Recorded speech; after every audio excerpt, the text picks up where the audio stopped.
Hi, it's me again with Corel Draw Tips and Tricks. And just last night I made a video on doing a font like this. And it was going to be pretty time consuming to do it individually. And I actually thought at that time there would be another way quicker, and there is. So I thought I'd share it with you. I've already typed out the text and separated the text because you really need to do it one at a time. But it'd still be a lot quicker. And if you go down to your shadow tool and get the distortion tool, and you can play around with this quite a bit, but go to zipper distortion, and then there's a lot of settings like random, smooth, or localize. I'm going to go local. Well, I'm not going to do that. I'm going to go random. Well, I don't know why it's doing that. Let's put it like on frequency of 3 and just grab the edge. That's too many.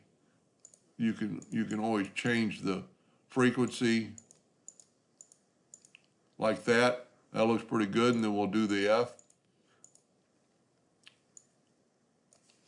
And you could play around with that forever. Now let's take our lines like we created yesterday's video. But we just need to do one letter at a time, I'm almost certain.